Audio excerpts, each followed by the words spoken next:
ప్రస్తుతం మనతో పాటు శ్రీ శుభంకరి సేవా సమితి వ్యవస్థాపకులు స్మార్తనహరి బ్రహ్మశ్రీ దుగ్గిరాల యాజ్ఞవల్క్య దిలీప్ శర్మ గారు మనతో ఉన్నారు. గురువుగారితో మాట్లాడేద్దాం.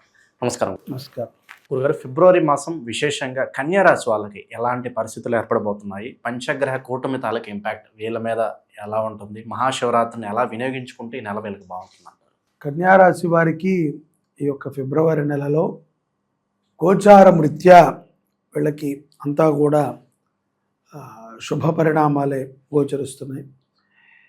సంపద విషయంలో లోటు ఉండదు. షేర్స్లో పెట్టినటువంటి వాళ్ళు, కొన్ని స్పెక్యులేషన్స్లో పెట్టిన వాళ్ళు, అలాగే ఏదైనా చిన్న చిన్న పెట్టుబడులకి పెట్టేటువంటి వాళ్ళు నమ్మకంగా, ఇప్పుడు నేను చెప్పాను కదా అని చెప్పి ఎవరినో నమ్మి రేపు నన్ను తిట్టుకోకూడదు. అలా పెట్టడం అలవాటు ఉన్న వాళ్ళకి మంచి లాభం. అదే తప్ప ఇప్పుడు ఏదో నా వీడియో వినంగానే వెంటనే తీసుకెళ్ళి 1000 రూపాయలు ఎవరి చేతిలో పెట్టి రేపు వచ్చి తీసుకుంటారంటే వాడేవాడు. అలా కొంచెం దాని మీద అవగాహనతో పెట్టేటువంటి వాళ్ళు, తగు జాగ్రత్తతో పెట్టేవాళ్ళు. ఈ 2 పాయింటే, అవగాహన అట్ ద సేమ్ టైం జాగ్రత్త. ఈ రెండిటితో వాటి మీద పెట్టుబడి పెట్టేటువంటి వాళ్ళకి చాలా చక్కటి లాభాలు ఉంటాయి. అలాగే కొంచెం ఓపిక పడితే ఇంకా ముందు ముందు లాభాలను చూడవచ్చు. దీర్ఘకాలిక పెట్టుబడులకి పెట్టడానికి ఇది ఒక మంచి సమయం. అంటే ఏదైనా ఖరీదైంది కొంటామండి, భూమి కొంటాము, అటువంటిది. అంటే ఇదంతా మీరు అడిగిన క్వశ్చన్లోనే ఆన్సర్ కూడా వచ్చింది. పంచగ్రహ కూటమి కన్యారాశి జాతకులకి లాభాన్ని చేకూరుస్తుంది. ఒకటి. రెండోది, ఈ పంచగ్రహ కూటమితోనే వీళ్ళకి లాభాలు ఉన్నాయని కూడా అనుకోకూడదు. యథార్థంగా వీళ్ళు ఆలోచన కానీ వీళ్ళ పద్ధతి కానీ కొంత లాభాన్ని సూచిస్తోంది కాబట్టి అదొక లాక్ లాగా సత్ఫలితాలని ఇస్తుంది. కాబట్టి ఒక మంచి శుభ తరుణాన్ని వీళ్ళు చూడబోతున్నారు. మంచిగా జాగ్రత్తగా ఖరీదైనటువంటివి, శాశ్వతంగా ఉండేటువంటివి. ఖరీదైందే కదా అని చెప్పి రేంజ్ రోవర్ కారు కొనుక్కుంటానండి అంటే అది రేపు పొద్దున పంపితే సగం రేటుకే వెళ్తున్నా. అవసరం ఉంటే కొనుక్కోవచ్చు. కానీ నేను చెప్పేది ఏంటంటే, నువ్వు అదే డబ్బును తీసుకువెళ్ళి వేరే ఒక భూమి మీదో, బంగారం మీదో, ఒక ఉపయోగపడేటువంటి వస్తువు మీదో పెడితే అది 10ంతలయ్యి నీ కుటుంబాన్ని కాపాడుతుంది. అటువంటి వాటికి ఈ ఫిబ్రవరి నెల కన్యారాశి జాతకులకి ఒక మంచి సమయంగా గోచారం రీత్యా మనము చూడవచ్చు. ఇక్కడ ఈ యొక్క గోచార ఫలితాలతో పాటుగా విద్యార్థులకి చాలా ముఖ్యమైనటువంటి అంశం.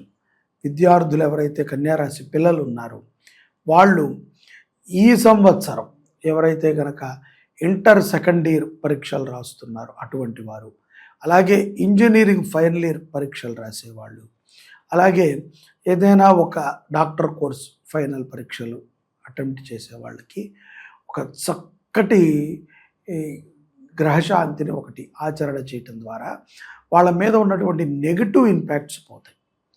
భవిష్యత్తులో మనము ఇవాళ రేపట్లో ఎక్కువగా పూజల మీద కానీ మెడిటేషన్ మీద కానీ ఎందుకు ఆధారపడ్డాము అంటే, మన మైండు పూర్వకాలంలాగా ఒకదాని మీద లేదు.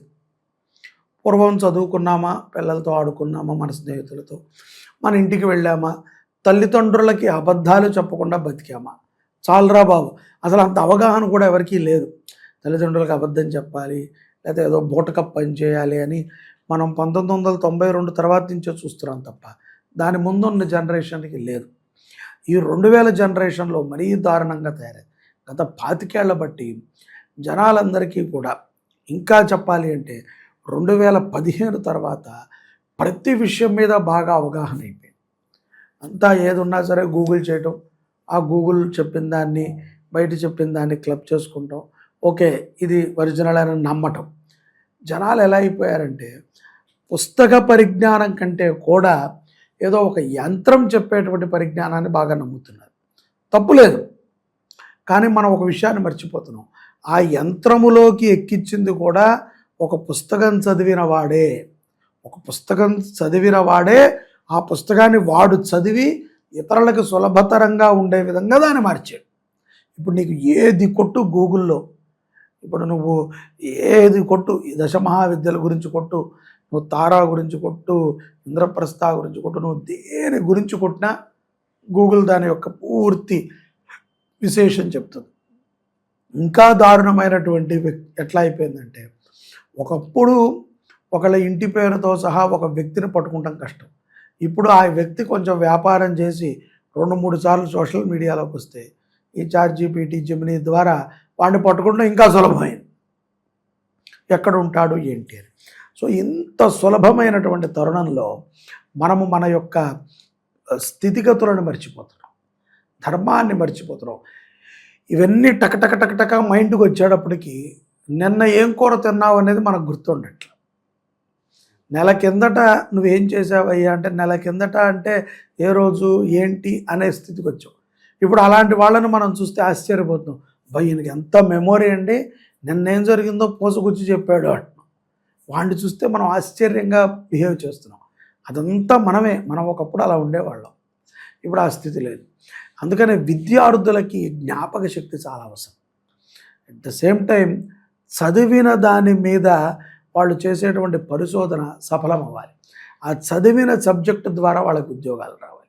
ఆ చదివిన సబ్జెక్ట్ ఏదైతే ఉంటుందో చదువుకున్నది, దానిని 10 మందికి ఉపయోగపడే విధంగా వాళ్ళు పనిచేయగలగాలి. సో ఇలా చెయ్యాలి అని అన్నప్పుడు గ్రహముల యొక్క అనుగ్రహం కావాలి. ముఖ్యంగా మనసు ప్రశాంతంగా ఉండాలి, అబద్ధాలని ఆడకూడదు, నిజాయితీగా ఉండాలి, ధర్మబద్ధంగా జీవితం గడపాలి, ఎప్పుడూ కూడా ప్రశాంతంగా ఉండాలి. ఎప్పుడూ ఒక గురువు సన్నిధిలో గురుమూలక మనం ప్రతి విషయాన్ని తెలుసుకోవాలి. ఇలాంటి పనులని పిల్లలు చేయగలగాలి. కాబట్టే చెప్తున్నాను, ఇంటర్ లాస్ట్ ఇయర్లో ఉన్నవాళ్ళు, ఇంజనీరింగ్ లాస్ట్ ఇయర్, అంత ఆఖరి స్థితిలో ఉన్నటువంటి వాళ్ళకి చాలామందికి ఉద్యోగాలు రావట్ల. చాలామంది ఇంటర్ చదివాక తన ముందు చదువులు ఏం తీసుకోవాలో నిర్ణయం లేదు, తీసుకున్నది గజిబిజి. కాబట్టి తప్పనిసరిగా కన్యారాశిలో ఉన్నటువంటి ఈ పిల్లలు నవగ్రహ శాంతులని, ఈ యొక్క పంచగ్రహ కూటమి 17వ తారీఖున అమావాస్య రోజున ఆచరించడం ద్వారా మంచి ఆరోగ్యాన్ని పొందుతారు, మంచి వెల్త్ పొందుతారు, మంచి జ్ఞానాన్ని సంపాదించుకుని మంచిగా సంపాదన మీద, అలాగే కుటుంబం మీద వాళ్ళకు ఒక విజ్ఞతతో వాళ్ళు ప్రవర్తిస్తారు అని నా భావన. కాబట్టి తప్పనిసరిగా విద్యార్థులు ఆ పని చేయాలి. కుటుంబ పరంగా ప్రేమానురాగాలు, భార్యాభర్తల మధ్య సఖ్యతగా వచ్చే విధంగా ఉంటుంది. అటువంటివన్నీ కూడా ఈ ఫిబ్రవరి మాసంలో కన్యారాశి జాతకులకు చాలా పుష్కలంగా ఉంటాయి. అందులో మనము ఏమీ ఆలోచించాల్సిన అవసరం లేదు. ఎందుకంటే ప్రేమ వ్యవహారాలు ఏదో చిన్న అనుమానాలు ఉంటాయి తప్ప అవి ఊరికనే దాటిపోతూ ఉంటాయి. కొన్ని ఈ చెవితో వినాలి, ఈ చెవితో కంపల్సరీ వదిలేయాలి. మనం వదలమండి, ఇక్కడ పెట్టుకుంటాను అంటే ఇక్కడి నుంచి ఇక్కడ బరువు అవుతుంది, ఇక్కడ బరువు అయ్యాక ఇక్కడి నుంచి నోటుకు వచ్చిన మాటలు వస్తాయి. అట్లా ఇలా వదిలేసాం అనుకోండి, ఇంటి నుంచి ఏం రావు. జాక్పాట్ ఏదన్నా కొట్టబోతున్నారు గురుగారు వీళ్ళు ఏదన్నా? ఆల్రెడీ కన్యారాశి జాతకులు జాక్పాట్, సో వాళ్ళ జీవితంలో జాక్పాట్తో పెద్ద అవసరం లేదు. ఈ నెల అటువంటి అవకాశాలు తక్కువ. శత్రువుల నుంచి ఏమైనా ఇబ్బంది ఉంటుందంటారా వీళ్ళకి ఏదన్నా? శత్రువుల నుంచి ఇబ్బంది ఉండదు, ఆరోగ్యపరంగా పెద్ద సమస్యలు ఉండవు, కానీ చిన్న వాటికి కంగారు పడుతూ ఉంటారు. కొంచెం వ్యాయామం చేసుకుంటాం ఉత్తమం. జీవితంలో ప్రజెంట్ ఉన్న పరిస్థితులు ఎవరన్నా కొత్త వ్యక్తులు ఎవరన్నా పరిచయం అయితే వాళ్ళతో ఏ విధంగా ఉంటే వీళ్ళ లైఫ్ బాగుంటుందంటారు? సర్వసాధారణంగా కొత్త వ్యక్తులు వీళ్ళకి పరిచయం అవుతున్నారు అంటేనే వీళ్ళని వాడుకుంటానికి. అది కన్యారాశి జాతకులు బాగా గుర్తుపెట్టుకోవాలి. కాబట్టి మనము ఎదుటవాడికి ఉపయోగపడగలిగితేనే పరిచయం పెట్టుకోవాలి. ఊరికనే వాడిని మనం వాడుకుందాం అనుకుంటున్నారు, అది కుదరని పని. ఇక విశేషంగా ఎటువంటి పరిహారాలు చేసుకోవడం ద్వారా మంచి ఫలితాలు ఉంటాయి అంటారు వీళ్ళకి? ఈ పంచగ్రహ కూటమి రోజున గోశాలలో జరిగేటువంటి నవగ్రహ శాంతిలో పాల్గొనడం ఉత్తమం. శివారాధన, శివరాత్రి వస్తుంది కదా, ఆ రోజున తప్పనిసరిగా మరకత శివలింగం కానీ స్ఫటిక శివలింగానికి కానీ వీళ్ళు అభిషేకం చేయడం చాలా విశేషమైనటువంటి ఫలితాలని వీళ్ళు పొందుతారు. ఓవరాల్గా ఈ రాశి వాళ్ళందరికీ ఫిబ్రవరి నెల ఏ విధంగా ఉంటుందో మంచి విశ్లేషణ అందించారు. ధన్యవాదాలు.